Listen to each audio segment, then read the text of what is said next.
So I've stepped a little bit out of my comfort zone, and I am now in Tenerife looking to find this boat that'll take me across the Atlantic Ocean. I'm just a few hundred meters away from meeting the crew and finding the boat. Here we go. I think I've just spotted the boat for the very first time. She's right down there. So we are officially getting ready to cross the Atlantic with this boat. This is Dragon Song.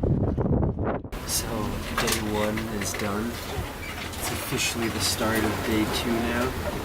The sun is just about to peek over the horizon. I must say I haven't been filming much on day 1 because I got hit with seasickness and I haven't been feeling too well. It's okay above deck, but going down below, doing anything in the galley is not really an option now. Hopefully I'm able to kick it pretty soon. This is my first sunrise on board. You see it? It's peeking up. It's the end of day 2. Day 3 has started. I'm pretty well clothed because it's pretty chilly out here at night. And today I'm feeling quite a bit better. It's the end of day 3, beginning of day 4. This watch was by far the most technical because I had to be adjusting course all the time. I also think we're running low on power because I've lost half of my instruments. Yesterday I felt virtually no seasickness anymore, and I think I'm feeling a lot better now. It's day 5 on the boat now.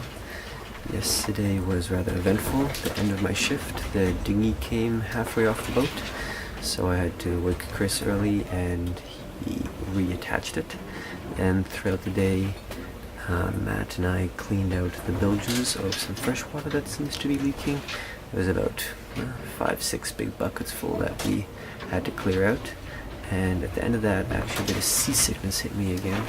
So I went down for another long sleep. But otherwise, it's a beautiful weather day and everyone seems to be working into a routine and figuring out how to spend their time when not on shift. I tend to sleep a lot and am starting to read my book a bit more, which is nice. Today is day 7. We set the clocks back by 1 hour tonight because we're slowly getting closer and closer to Barbados, which is 4 hours behind where we left in Tenerife. So that means the shifts this tonight will be a little bit changed. Also, we are struggling a little bit with maintaining our batteries on the boat. As you can see, the instruments over here tend to kind of die at some point. At least they lose their light halfway through the night or almost at the end of the night. The sun should be coming up soon, so it should charge up the batteries again, so I'm not too worried about it right now. We are averaging about between 120 and 150 nautical miles per day, which means at current rate we should be able to get to our destination in Barbados by February 2nd. So, fingers crossed, everything goes well, and we have a nice speedy passage. What did we catch here? I think It's Dorado, also called Mahi Mahi. Apparently the best fish ever. We're gonna find out about it soon. Well, we have the same fish all over, the same thing all over again. It's Dorado fish for lunch, dinner and tea time. Now it's dinner time, so we're gonna bake it together with some young potatoes. Well, potatoes, we're gonna boil them rather. And we'll see how it is compared to the fried one for lunch. Very good, and sous chef is chopping up some patatas. yes. Yes, chef. Oh, they're rolling everywhere. Like pretty It's a much bit everything tricky, on the yeah. boat. Yeah, what are the struggles of cooking in a kitchen on a boat? And this is our fish. Looks Enjoy. good. Thank you, Matt. Thank you, Mary. Thank you. Today is day 8. I am just finishing up my last hour of my now 4-hour shift. We changed over from 3 to 4 hours to give Matt and Mary an extra hour less on their shift since they're doing most of the cooking. Yesterday was probably the best day so far. I think largely because we managed to catch fish, mahi line, first fish of the trip so far, and Matt cooked it up for lunch and for dinner, and it was delicious. And morale was really high, I think because of that. We flipped up the table and ate more civilized with a knife and fork, and I had some music playing. It was just really good vibes. Everyone was really happy. And yeah, Matt and Mary had another shower to clean up again. Show some footage of how many showers on a boat. It's quite an interesting process, as are most standard things that we're pretty used to. Yeah, just generally was a really good day yesterday. I think it was the first time that I actually really enjoyed myself on the boat. So far it's just been more interesting experience, but yesterday I had fun, and I'm really glad for that. I was starting to worry that this whole trip would end up being a little bit less than I expected, but if we can keep morale up like it was yesterday, I think I'll be a lot happier with the choice I made to come on this trip in the first place.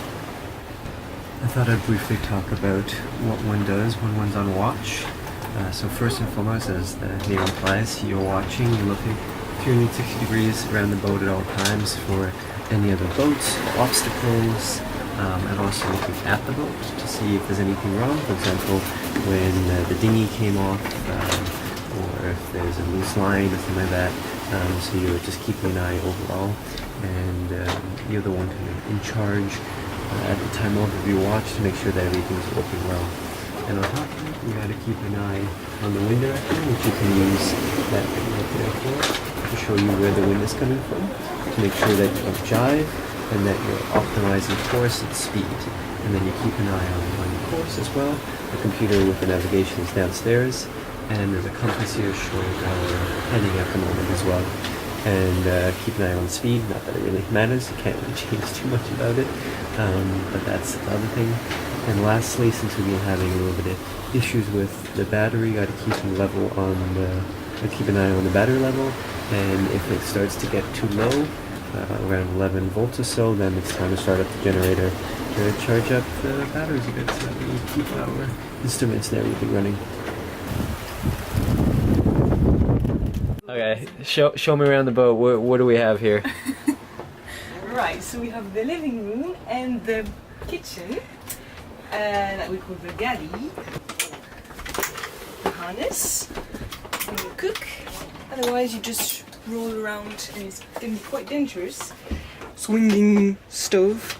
You put anything on it, and even if the boat is rocking as hell, it won't fall down. And where do we store all our food for passage of 20 days? Everywhere.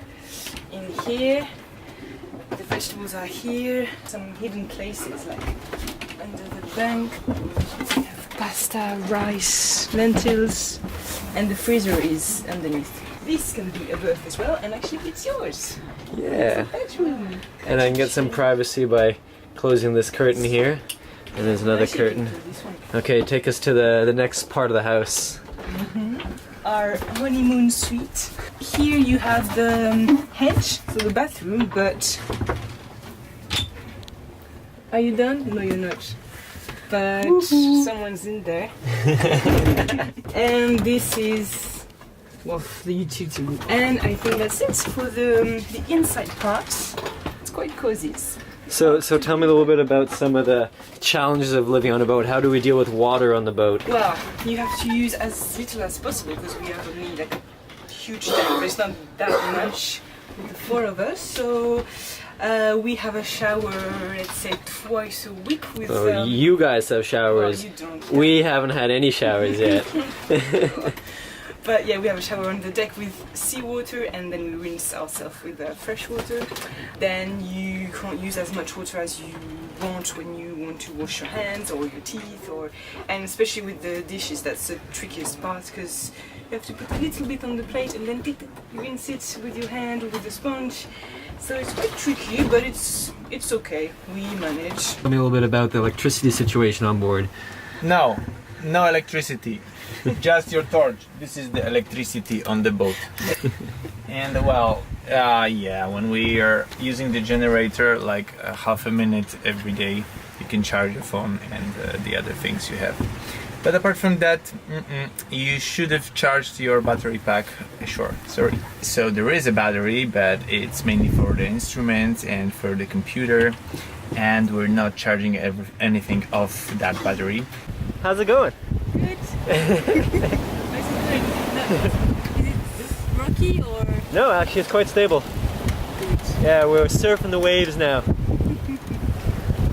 Day 9 has just started. I have about an hour and 20 minutes left on my morning watch. Yesterday marked the 1 week date of sailing, and we added up our total mile, and we are at 950 miles since Tenerife to here. In total, from Tenerife over to Barbados, we need about 2,700 miles.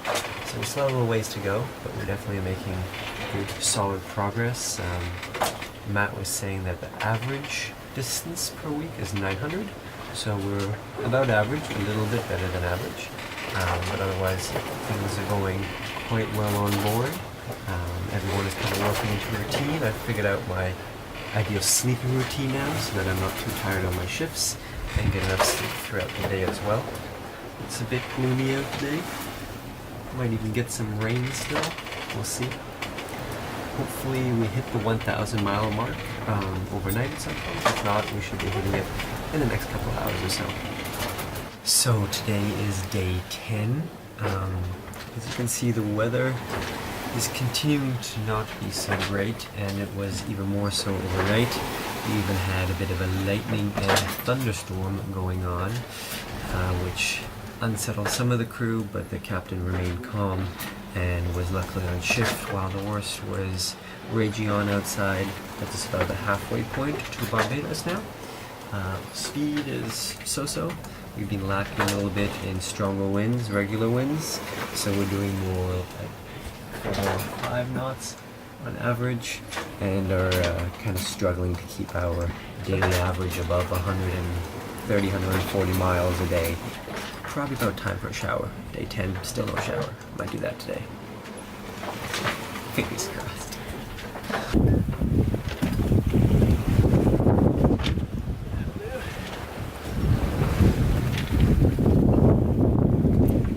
Are you ready? Mm-hmm.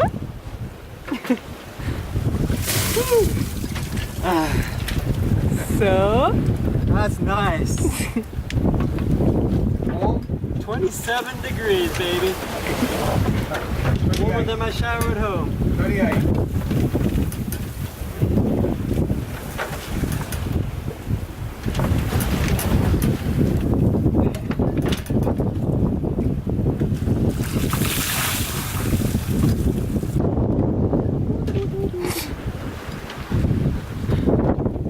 I should really be having music when I'm doing this. It is now day 11. Yesterday was a pretty exciting day because I cleaned out the bilges from some fresh water that seems to be leaking, and after that had my first shower in 10 days, which was surprisingly fun. Dumping buckets of salt water over your head, soaping up with some soap that I brought from home, and then dumping and dunking more salt water, and finally rinsing off with a little bit of fresh water to get the salt off of the body. It was a beautiful weather day. The water temperature is almost 30 degrees, so it really wasn't that cold, and it was quite fun. It's the start of day 12 now, and officially I can no longer say that I have crossed the Atlantic purely by Mother Nature. Instead, we are starting to burn dinosaurs and are running the motor because we hit no wind. The water is pretty flat, and the wind that there is seems to be coming from the west, which makes no sense. We initially tried to just kind of drift with the little available wind, but the current and the slight amount of wind ended up turning us 180 degrees and was sending us back to Africa. So we fired up the engine, and now we're heading the other way.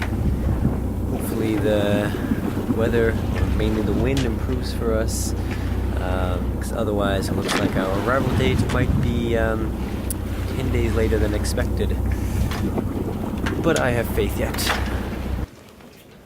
Today is the start of day 13. After yesterday asking for more wind, we actually hit that big dark cloud that I saw on the horizon, and we gusted up to 25-kilometer winds, as well as quite the torrential little rainstorm. Right when we emerged on the other side of the storm, we went dead again and had to motor. Later on, around 3 p.m., the wind picked up enough that we raised the mainsail for the first time ever on the trip so far, and were able to sail with a few knots. But again, sadly, in the evening it dwindled down to nothing, and we began the motor yet again. And that kind of rinsed and repeated a few times. Motor on, sails up, motor off, sails down and whatnot. And now, this morning, we finally have some semi-decent strong wind coming about 36 degrees off the bow at about 11-12 knots, and we're going at a pace of about 4.5 knots right now. In the right direction. Even when we have been sailing in the past, sadly, the wind's been coming from the west, which makes no sense. It should be coming from the east, and we're kind of being off course. But today seems like we're going well on course with good wind and nice sunshine.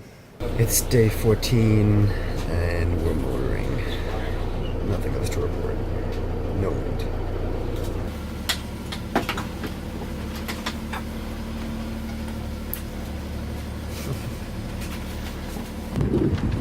Day 15 and there's still no wind.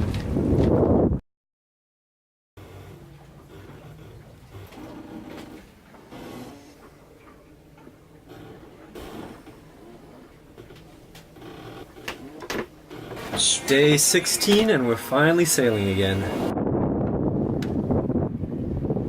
Day 17 and we had quite the eventful day. We had a lot of wind pickup, up to 20 knots at times.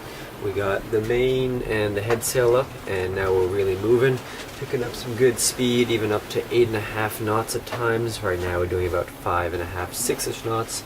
But with this speed we should be back on track to arriving in Barbados in about a week or so.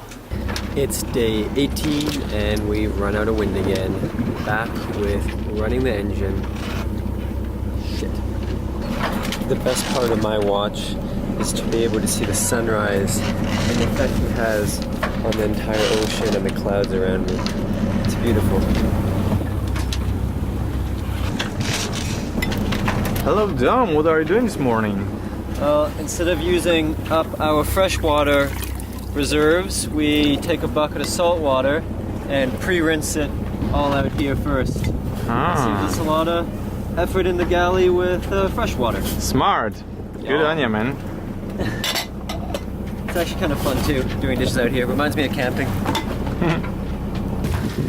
It's day 19 and it seems like we are basically motor sailing every day.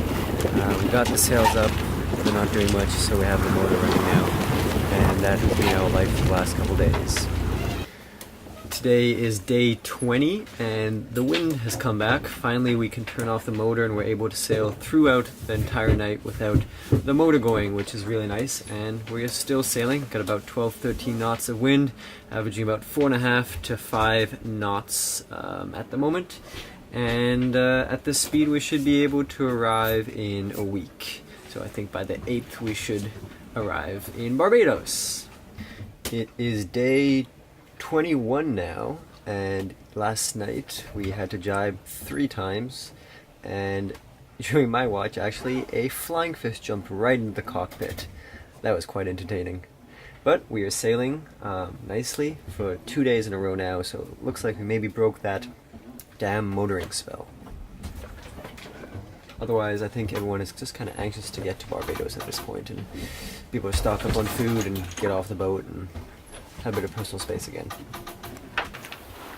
How far away was it? It was not that far. Oh, close? Oh wait, I think I see something under the water surface. Yeah. There. Yeah, baby. It is day 22, the wind is somewhat here, and we are now officially underway for 3 weeks. Should be there in 5-6 days now. It's day 23. It's Day 24 and we broke the 300 mile marker. Yeah, almost there. Day 25 now and we broke the 200 mile marker and we're at 191 remaining. Oh, can't wait to get there.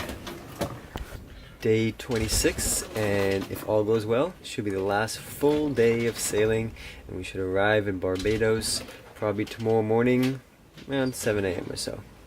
Day 26 and over there is land ho.